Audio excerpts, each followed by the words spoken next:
Hello aspirants, welcome to Ekam IAS academy.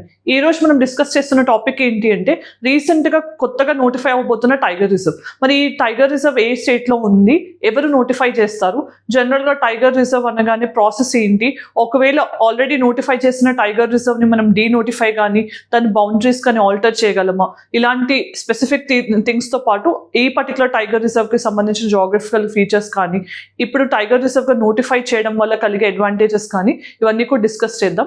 So first thing, syllabus components అనేది చూస్తే కనుక మనం దానికంటే ముందు ఇక్కడ మనం డిస్కస్ చేస్తున్న టైగర్ రిజర్వ్ ఏ స్టేట్లో ఉంది అంటే స్టేట్ ఆఫ్ ఛత్తీస్గఢ్లో ఉన్న టైగర్ రిజర్వ్ గురు ఘాసీదాస్ అనమాట. సో దాని గురించి మనం డిస్కస్ చేసే ముందు ఇవన్నీ కూడా ఇంపార్టెంట్ టైగర్ రిజర్వ్స్. సో మీరు ఒక నిమిషం పాజ్ చేసి ఒక మ్యాప్ అనేదాన్ని కొంచెం మీరు జూమ్ ఇన్ చేసి మీరు అన్ని టైగర్ రిజర్వ్స్ ఏ స్టేట్లో ఏమున్నాయి అనేది కొంచెం ఐడియా కోసం అబ్జర్వ్ చేయొచ్చు. రైట్. సో వీడియో కాంపోనెంట్స్ వస్తే కనుక వై న్యూస్, అసలు టైగర్ రిజర్వ్ అంటే ఏంటి, ప్రాజెక్ట్ టైగర్ అండ్ ఎన్టీసీఏ ఏంటి అనేది తెలుసుకుందాం. దాంతోపాటు ఒక నోటిఫికేషన్ టైగర్ రిజర్వ్ని ఎస్టాబ్లిష్ చేయాలంటే ఆ ప్రాసెస్ ఎలా ఉంటుందని తెలుసుకుందాం. దాంతోపాటు ఆల్రెడీ నోటిఫై చేసిన దాన్ని ఆల్టర్ చేయొచ్చా లేదంటే డీనోటిఫై చేయొచ్చా లేదా ఇది తెలుసుకుందాం. దాంతోపాటు ఇది కంట్రీస్లో థర్డ్ లార్జెస్ట్ అవ్వబోతోంది, అవేంటని తెలుసుకుందాం. సిగ్నిఫికెన్స్ ఏంటి, ప్రెసెంట్ ఎక్కడెక్కడ పాపులేషన్ ఆఫ్ టైగర్స్ డిక్లైన్ అవుతుంది ఛత్తీస్గఢ్తో పాటు రిమైనింగ్ స్టేట్స్లో, అది కూడా తెలుసుకుందాం.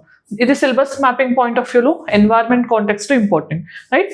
Then important announcement, TGPSC group 1 mains test series. So ఇది 9th ఆగస్ట్ నుంచి స్టార్ట్ అవుతుంది. ఈ టెస్ట్ సిరీస్లో మీరు ఎన్రోల్ అవ్వడం వల్ల ఆల్మోస్ట్గా మెయిన్ ఎగ్జామినేషన్ కంటే ముందు 600+ క్వశ్చన్స్కి ముందుగానే మీరు ప్రిపేర్ అయి ఉంటారు. సో దానివల్ల ఖచ్చితంగా మీకు అందరితో పోలిస్తే ఒక అడ్వాంటేజ్ అనేది ఉంటుంది.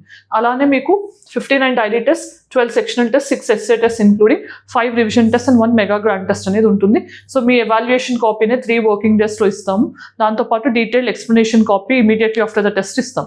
రైట్. దాన్ని ఇప్పుడు మీరు ఇక్కడ చూస్తే SA and ethics module under observer guidance, దీంట్లో కూడా మీరు ఎన్రోల్ అవ్వాలి అనుకుంటే ఈ నెంబర్కి కాల్ చేయొచ్చు. సో సార్ 30+ అవర్స్లో డిఫరెంట్ డైమెన్షన్స్లో ఎస్ఏని ఎలా కవర్ చేయాలి, ఎస్ఏలో స్కోర్ ఎలా ఇంప్రూవ్ చేసుకోవాలనేవి మీకు ఈజీగా అర్థమయ్యేలాగా మంచి ఫీడ్బ్యాక్ అనేది ఇస్తారు. ఇంప్రూవ్మెంట్ టెక్నిక్స్ అనేది కూడా ఇస్తారు. సో ఈ పర్టికులర్ కోర్స్లో జాయిన్ అవ్వాలనుకున్నా ఈ నెంబర్కి కాంటాక్ట్ చేయొచ్చు. రైట్. దెన్ ఇప్పుడు మన పాయింట్ ఆఫ్ డిస్కషన్ దేని గురించి అంటే గురు ఘాసీదాస్ టైగర్ రిజర్వ్.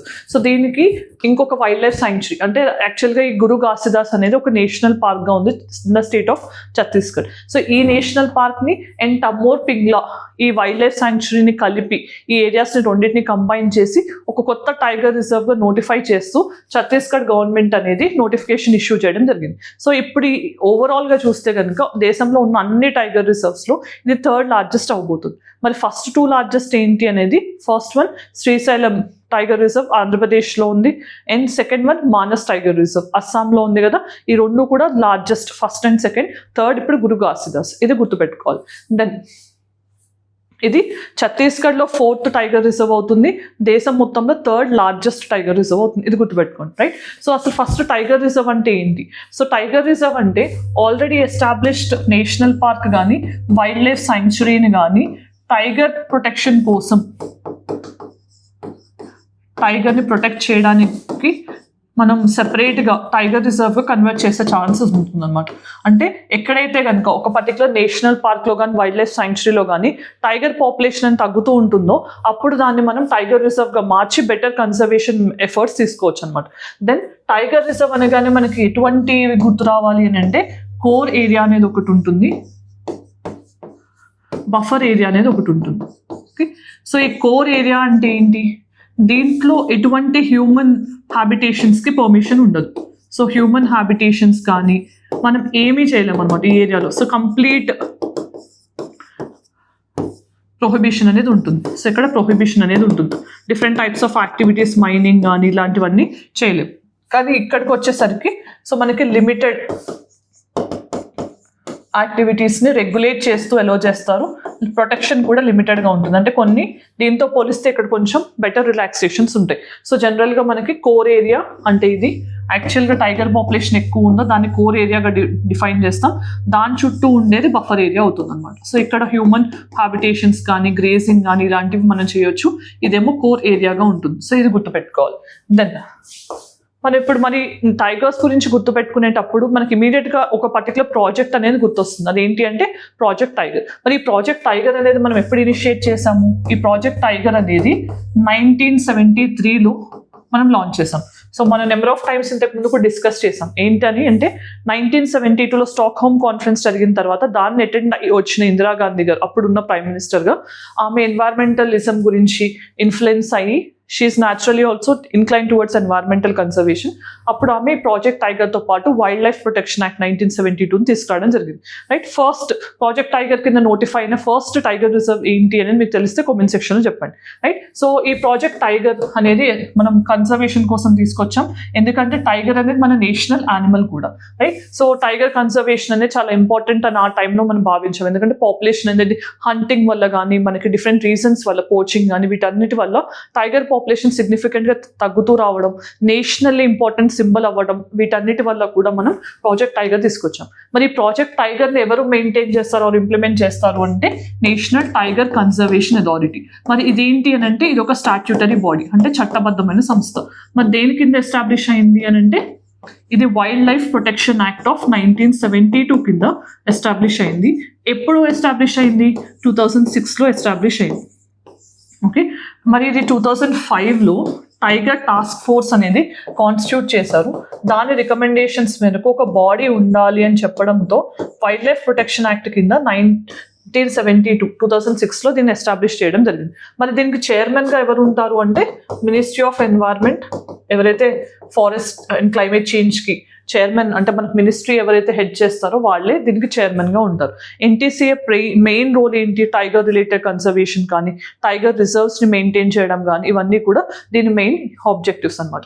దెన్ ఈ ప్రాసెస్ ఏంటి, అసలు నోటిఫై చేయాలంటే ఎవరు స్టార్ట్ చేయాలి అనేది ఇంపార్టెంట్ అనమాట. ఇక్కడ క్వశ్చన్ అడిగే ఛాన్స్ ఉంటుంది. అసలు ఈ ప్రాసెస్ అంతా ఎక్కడ స్టార్ట్ అవుతుంది? రెస్పెక్టివ్ స్టేట్ గవర్నమెంట్ స్టార్ట్ చేయాలి. సో రెస్పెక్టివ్ స్టేట్ గవర్నమెంట్ అనేది మేము ఈ పర్టికులర్ నేషనల్ పార్క్ని కానీ వైల్డ్ లైఫ్ సాంక్చురీని కానీ టైగర్ రిజర్వ్గా మార్చాలనుకుంటున్నాం అని చెప్పి ఒక ప్రపోజల్ పంపించాలి. ఎవరికి పంపించాలి? ఇది ఎవరితో కమ్యూనికేట్ చేయాలి? ఎన్టీసీఏతో. సో ఎన్టీసీ అనేది ఈ ప్రపోజల్ని యాక్సెప్ట్ చేయొచ్చు, రిజెక్ట్ చేయొచ్చు. ఓకే, సో వీళ్ళు ప్రపోజల్ని యాక్సెప్ట్ చేసి మళ్ళీ స్టేట్ గవర్నమెంట్కి చెప్తారనమాట వాళ్ళ ఏంటి కన్సర్న్ అనేది. చెప్పిన తర్వాత అప్పుడు స్టేట్ గవర్నమెంట్ నోటిఫికేషన్ ఇస్తుంది. నోటిఫికేషన్ ఇచ్చిన తర్వాత ఈ పర్టికులర్ టైగర్ రిజర్వ్ అనేది ఎస్టాబ్లిష్ అవుతుంది. సో ఇది ప్రాసెస్ అనమాట. మరి ఈ ప్రాసెస్ అంతా ఎక్కడ ఉంది అని అంటే section 38 clause 5 of 38(5) of wild life protection act. Class కాదు అది, sorry, section 38(5) of wild life protection act 1972 కింద ఈ ప్రాసెస్ అనేది మెన్షన్ చేశారు. ఈ ప్రాసెస్ అంతా ఎక్కడ స్టార్ట్ అవుతుంది? State government. అంటే ఒక టైగర్ రిజర్వ్ని క్రియేట్ చేయాలంటే ఎవరు చేయగలరు? స్టేట్ గవర్నమెంట్ చేయాలి, కానీ ఎలోన్గా చేయలేరు. సో వాళ్ళు ఖచ్చితంగా నేషనల్ టైగర్ కన్సర్వేషన్ అథారిటీని కన్సల్ట్ చేసి మాత్రమే చేయగలరు. రైట్, దెన్ ఇక్కడ ఒక టైగర్ రిజర్వ్ నోటిఫై అయిన తర్వాత మన దాని బౌండరీస్ని తగ్గించడం కానీ దాన్ని మళ్ళీ ఇప్పుడు టైగర్ రిజర్వ్గా కాదు నార్మల్గా నేషనల్ పార్క్గా వైల్డ్ లైఫ్ సాంక్చురీగానే ఫంక్షన్ చేస్తుంది అని చెప్పే ఛాన్స్ ఉందా అంటే ఉంది. రైట్, ఫస్ట్ డే ఆల్టర్ అంటే ఏంటి అంటే మనం ఒకవేళ ఆల్టరేషన్ చేయాలన్నా, ఓకే, సో ఆల్టరేషన్ చేయాలంటే ఏంటి? బౌండరీస్ని ఇంక్రీజ్ చేయాలన్నా డిక్రీజ్ చేయాలన్నా, ఓకే, దాని ఏరియాని మార్చాలంటే కనుక ఎవరు చేయాల్సి ఉంటుంది అని అంటే మనకి ఇక్కడ national board for wild life. National board for wild life ఇది ఒక స్టాట్యూటరీ బాడీ. దేనికి ఎస్టాబ్లిష్ అయింది? Same wild life protection act 1972 కింద ఎస్టాబ్లిష్ అయింది. రైట్, ఈ పర్టికులర్ బాడీ మాత్రం అప్రూవల్ ఇవ్వాల్సి ఉంటుంది. ఈ బాడీ అప్రూవల్ ఇస్తేనే టైగర్ రిజర్వ్ కానీ నేషనల్ పార్క్ కానీ దానికి సంబంధించిన ఏరియాని ఇంక్రీజ్ చేయాలన్నా డిక్రీజ్ చేయాలన్నా ఖచ్చితంగా national board for wild life permission ఇవ్వాలి. మరి దీనికి చైర్మన్గా ఎవరు ఉంటారు? ప్రైమ్ మినిస్టర్ ఉంటారు. ఓకే, దీనికి చైర్మన్గా ప్రైమ్ మినిస్టర్ ఉంటారు. సో వీళ్ళు అప్రూవల్ ఇస్తేనే ఆల్టరేషన్ ఆఫ్ ద బౌండరీ అనేది జరుగుతుంది. మరి డీనోటిఫై చేయడం అంటే ఏంటి? ఆల్రెడీ ఉన్న టైగర్ రిజర్వ్ని మనం డీనోటిఫై చేయాలంటే ఎవరు చేయొచ్చు?